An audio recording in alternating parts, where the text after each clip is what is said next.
Well, Oklahoma City, it is that time.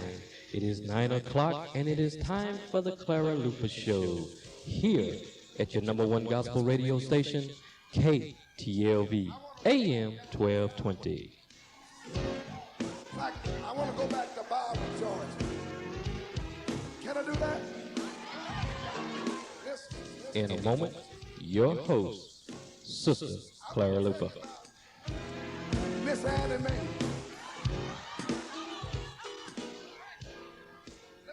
Morning, ladies and gentlemen, and a happy good morning to you wherever you are. This is a Clara Luper radio show, and today's show is being brought to you by Allstate Insurance Independent Agent Marilyn Hildred. If you are in need of insurance, why don't you call Marilyn? Her telephone number is 843-0811. Today is a very special day, and I would like to congratulate and thank all of the Baptists that have certainly brought some outstanding ministers into Oklahoma City the past week. Congratulations, and certainly we have heard some sermons this week. But today's program is dedicated to Fifth Street Baptist Church, who will be celebrating their 69th anniversary.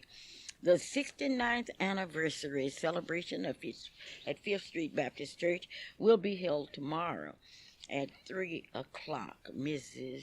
Lucille Williams is the chairperson of the anniversary celebration, and the celebration message will be brought by one of Fifth Street's own ministers, Reverend H.A. Walker, the pastor emeritus of the True Vine Baptist Church in Oklahoma City, Oklahoma. And we take this opportunity to invite everybody to come home to Fifth Street to Baptist Church tomorrow. I understand, Geraldine, that you all have had a wonderful preacher this week.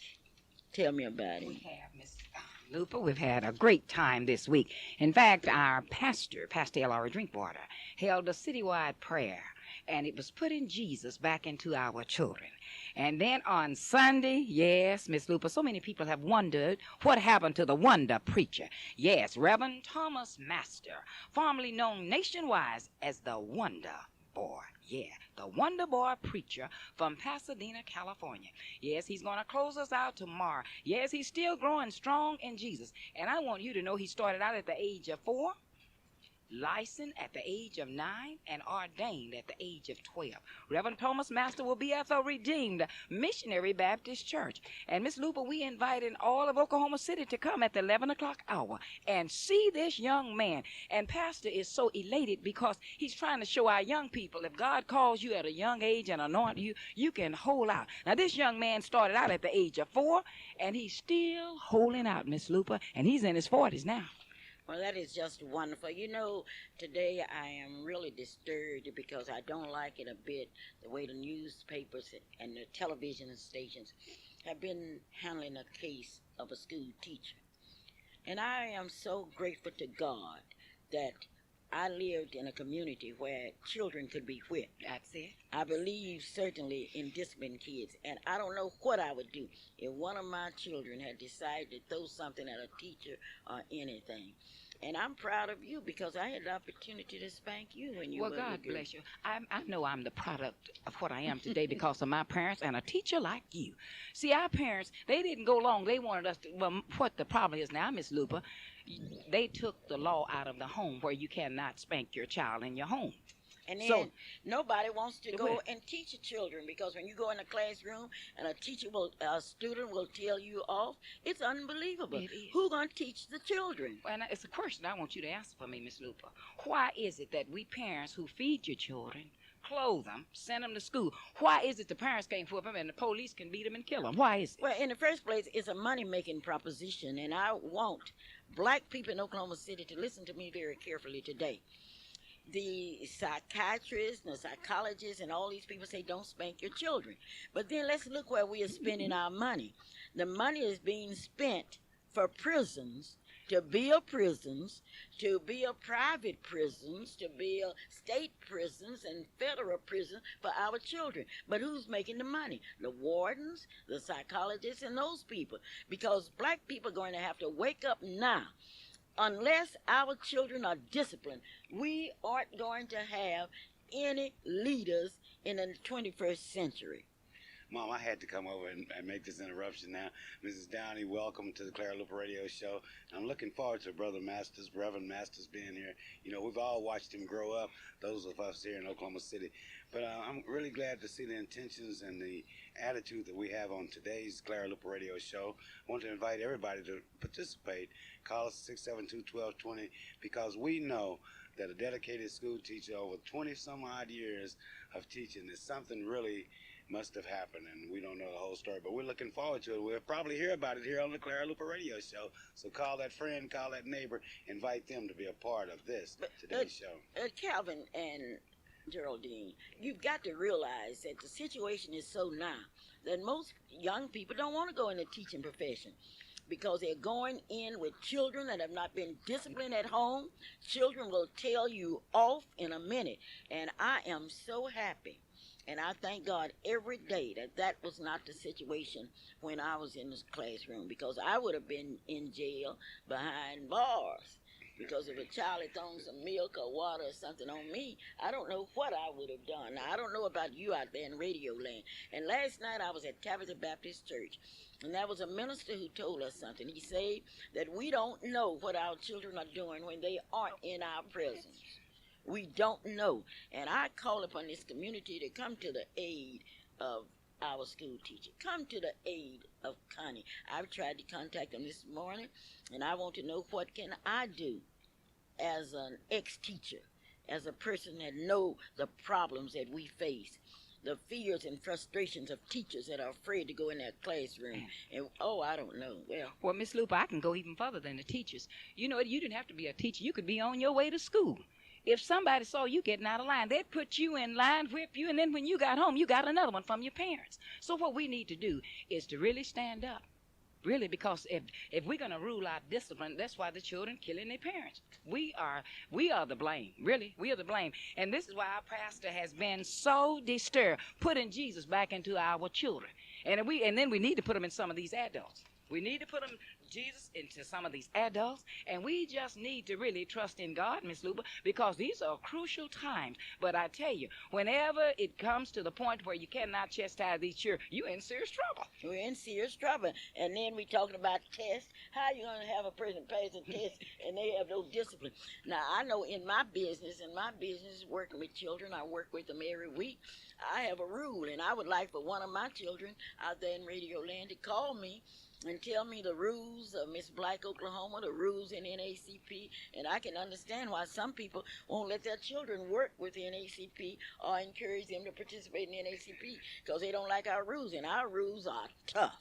And I'd like for someone to call me and tell me the rules of our NACP in Miss Black, Oklahoma, so the public will understand it. Mom, I have one question I'd like to ask Mrs. Downey while she's here and we have her on the hot seat. Mrs. Downey, if you'd been if this incident, an incident like this would have happened at Dungy High School or Dungy Junior High School, and you would have thrown milk, say, on Clara Luper or Mrs. Watts or Fred Davis or Mrs. Davis, Nancy Davis, can you imagine? The principal there at Dungy, what do you think would have happened to you at the school building? Number one, I don't believe I'd have been here today to even tell this. I wouldn't be on the air today. We had parents first believe that we had to respect our teachers. You had to respect. Number one, I had to respect my parents. If something like that had occurred, Calvin, no, I wouldn't have been around here today. No. And then but we need to give this teacher our support. Definitely. So we need to give her our support. Yeah, but Miss Luper is sitting here. Miss Luper is sitting here, and she know that she had an opportunity to teach all my brothers and sisters, and this lady didn't take any foolish. I respect you today because of your discipline, and I certainly love my parents. You know, we talk about parents can't whip your children. Well, if you was talking about abuse, Miss Luper, my parents didn't play, but I tell you one thing, they loved us. They loved us. We never saw a hungry day, a whole lot of us in our family, but I tell you one thing, we had to respect them. So respecting and obeying come from your home. And then if I don't respect my own parents, you know I'm not going to respect you. What we need to do is putting the rod back on our children. Did you know it, Miss Luper? Well, you know, I certainly. You think I'm gonna feed somebody, clothe them, let them turn on my water at my house, and they aren't going by my rules, and they aren't gonna respect their teachers? And I can say this with all sincerity: I have never gone to school to see about my children because they realize that they are in school for one purpose, and that was to learn. And I want to hear from you out in radio land, people talking about not whipping children. This is the Clara Luper Radio Show, and this part of it is brought to you by Mr. Gates, Robert Gates of Gates Barbershop, located at 2609 North Martin Luther King in Oklahoma City, Oklahoma. Mr. Gates said, come on and get ready for this evening. Many of you will be going to the ballet and what have you. Well, the public is getting ready to speak, and you can't leave me. And hello, Clara Luper. Good morning, Miss Luper. Good morning. This is Miss Molly, and how are you? I'm fine this morning. That's good. I'm enjoying your program this morning, and I was listening to the your subject this morning about Mr. Sledge. I have a daughter and a son, both, who were students of his, and they said this morning that he was a superb teacher. And if anything erupted, like they said it did, it was not Mr. Sledge's fault. It was somebody else's fault. So they gave him high praises and compliments this morning. And I just wanted to pass that on to the public. Well, thank you. The public should know. And we are going to, we aren't going to sit back. Let me show you what they are playing on us. Now, I heard on television about some white guy that was a fireman, I think, that was accused of not 1, 2, 3%, but we haven't seen his picture. You see, if the white press can make us believe that we are so bad and we are so tough and use our own people against us, well, that's another opportunity for them to fill the jails. Right. I was down to the juvenile system. Who was down there mostly? Black kids. Black kids were down there. They represented, I know, 80% of the population. And if you cannot discipline your child, the teacher, the preacher, nobody can say something to your child. Who's going to discipline? They get them down there in prison and let them sit down there all day. I am upset about it, and I'm going to do my best because I know Connie is a good teacher, and I certainly believe in him, and I'll take a stand for him any day. Right. Thank you so very kindly for calling so me. Bye-bye. Okay. This is the Clara Luper Radio Show, and we are talking about what the press can do for us. But will the press carry other stories about our people? What have you read in the paper about the successes of our students? But, oh, gracious, let us do something, and that's it. This is the Clara Luper Radio Show, and certainly today I am talking about something that's close to my heart, because I've talked to young people, and they say under no circumstances would I be a teacher. Isn't that something? That is. Because if you go in a classroom, and just think what happened to the teacher that heard an alarm and went off and took us students out of a classroom, and guess what happened to him? Just look at what is happening to teachers. And somebody better say, let's support our teachers, let's discipline our children, because if you don't discipline, they'll meet you down on class. They'll meet you in the county jails. Hello? Good morning, Miss Cooper. I'm so glad you brought that piece of information to light to everyone about the discipline of our children, not only in the school system, but discipline period. We find out that maybe sometime in the home there can never be but two persons in the home. That's the husband and the wife, the king and the queen, and that discipline begins there. And I'm just so glad I was brought up at a time there where the discipline, it didn't hurt us, it just made us better. And if we don't discipline, particularly our black children, we are in some serious trouble. And it's easy to see, as you have brought out, if people don't believe, just go down to the county and take a good, serious, hard look of seeing what's happening. And we as parents, we must, it's a grave must that we take on more responsibility. God gave us those children. We sure don't want the police killing them. And we just need to be more aggressive in the discipline part. That includes myself first to do that. And I just thank God that as one person was saying, you never had to go to school to see about your kids. So that let me know that somebody's done some discipline. This ideal of not hitting your kid, not putting a rod on them, we're paying a tremendous price. That's right. For this, and we don't need to pay this price. We know from whence we came, and we have to go back to during those things that brought us thus far. And I just want to commend you and thank you for bringing that up, because that has been on my heart a long time. It's what we need to do is more teaching and discipline, and we can turn this thing around. We got to turn it around. We don't have a choice. Thank you so very kindly, and I certainly agree with you. But if we can see this as another type of slavery, do you realize how much money that the county and the state get for imprisoning people? That's why it's so difficult to get our people out of jail. Now, oh my gracious. Thank you so very kindly for calling us. Thank you. When you go to shop today, be sure and go by Hometowns, located on Northeast 23rd and Martin Luther King. They have some sales on that are terrific. Yes, Calvin, hello? Hello. Yes. My name is Precious Williams. I am 8 years old. I go to Martin Luther King, and I've been in the pageant.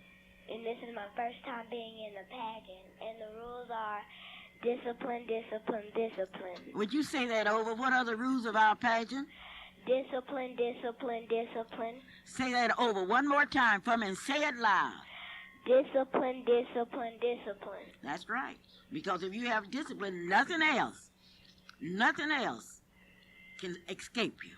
Thank you so very kindly, Precious, and I'm certainly proud that your parents and your people understand that if you're in my pageant, if you're working in the NACP, we have a rule.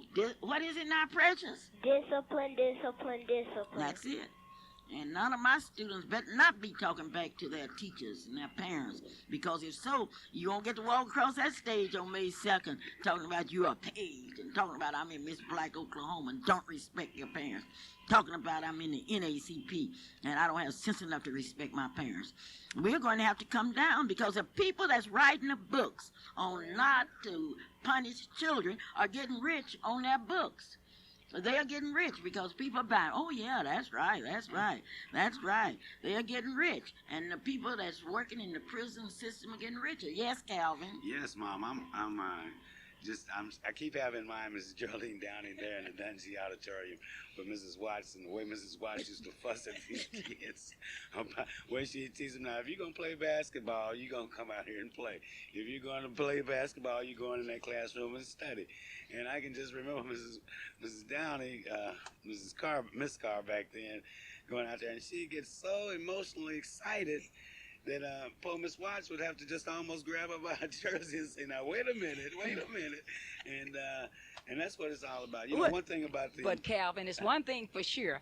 No matter how they discipline us in the school, you didn't have to worry about mother, dear, or dad coming That's up right. there going to whip somebody. Honey, right. in other words, I was hoping that she wouldn't share anything with mother, because I know I got a whipping coming. Right. Can you imagine what would happen if a child had thrown some milk in Nancy Davis's face? Or Letty Ruth Hunter. Oh. Or better still, our school board member, Mrs. Thelma Parks. Now, I'm one of her students. And I want you to know that when she said something, we did. And you've heard me say this oftentimes on the radio. One of the reasons that my handwriting is so good and precise in any of Mrs. Parks' students are because she had an invisible ruler that somehow would hit your hand if you didn't do it right. Now, I never told anybody about that, but now everybody knows.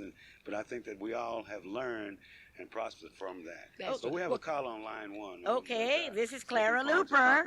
Hello? Hello, Miss Luper. My name is Emma Franklin, and I've seen you around, and I've listened to your speeches on the radio station. My home is in Plainview, Texas, and I wanted to say I had went home last week, and they have built so many prisons. The children have got out of trying to do what's right these days and doing so many bad things, and I just don't think the parents have time. Well, right. I have one question. If your daughter or son would have thrown milk in a school teacher's face, what would you have done? No matter what the reason that your daughter or son may have said, what would you have done when the principal or the school called you and said that your daughter has thrown milk in a male teacher's face, or your son has thrown... A female teacher's face. Or anybody's face. Well, in the days that I came up... I'm talking about what you've done yesterday. Well, I tell you, I wouldn't have had it at all. I just feel that the kids are not being disciplined. And I don't feel that bringing up a child in my time would have been so bad. It's a different time now, and these kids are out of control. In order to have Yes, ma'am, but you're missing my question. Oh, I'm missing it. Oh, right. Okay. Well, what would you have done if your son or your daughter would have thrown any milk or liquid object in any instructor's face? Well, the way I came up, I hate to say it, but it's just the way I was brought up. I would have tore his tail up. Okay. Yeah, You're just like me. And tell me more about those prisons, because they are sending a lot of our prisoners from Oklahoma to Texas. Yeah, and it's just sad. It's just sad. But, you know, I believe now they just don't want you to whoop these kids. And coming up in the days that I did, you got respect. And now, you know, they just don't want you to say nothing to them. And I just can't understand it. Well, how can you teach them algebra? How can you teach them history if you cannot discipline them? That's what I don't understand. And then they say we make low scores on tests. That's what I don't understand. And they need that. In order to try to make it in this world, they need that. They need that discipline, and it's love. And when you give it to them, it's love, and it helps them. That's why I'm a nice person. Well, thank you so very kindly, and thank you most of all for visiting with me today. Thank you, Miss Clara. This is KTLV Radio in Oklahoma City, and today's program is dedicated to Fifth Street Baptist Church, who's celebrating their 69th anniversary with Reverend H.A. Walker. Johnson Sardinas is located at 1643 Northeast 50th Street. The telephone number is 424-4656. If you're talking about child care, you're talking about Johnson Sardinas. Don't take my word for it. Go by there. Look at the equipment. Look at the library. Look at 1643 Northeast 50th Street in Oklahoma City, Oklahoma. Johnson Sardinas also located at 2611 North Martin Luther King. The telephone there is 427-5274, owned by Mrs. Gloria Matthews and Mr. Paul Matthews. We are talking about discipline in school, and I call upon this community to do everything you can and to help Mr. Sledge. Today's program is very special. I'm allowing you to call me because I want to get your opinion, because I can tell the world that if I'm going to feed a child, I'm going to clothe the child, I'm going to let that child go in the bathroom and flush my toilet stool, I'm going to let that child eat my cereals and my bacon, my eggs, and then that child going to go somewhere. No. I think you need to be fair, and I think kids really need to be fair. Well, Miss Luper, I think that the children have put a threat to the parents, saying, I'm going to call 911. Well, if I'd had one to call 911, it wouldn't have done the police any good to get there. They'd need an ambulance, because I feel this way. If you can take care of your children, don't you know you need to discipline them? That comes all with it.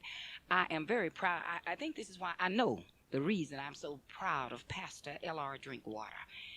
If you can't discipline the children at the Redeemed Missionary Baptist Church, they can't even be a member there, because he knows teachers, we can't teach them anything if they cannot be disciplined. And we appreciate him. He loved the children. So okay, I'm ready for you. Here's Clara. Hello, Mrs. Luper. Yes. My name is Patrice Williams, and I work in child nutrition in the Moon Middle School. And I haven't been off this week, but Mr. Sledge has been there, and he has been a good teacher as far as I'm concerned with the children. You know, anymore, it's like, you know, you can't discipline our children, but that's what our children need the most, is discipline. And anytime someone is trying to correct a child, I notice with the staff there, somebody else is always trying to, you know, make it look like you're the bad guy, you know, because you're correcting the child.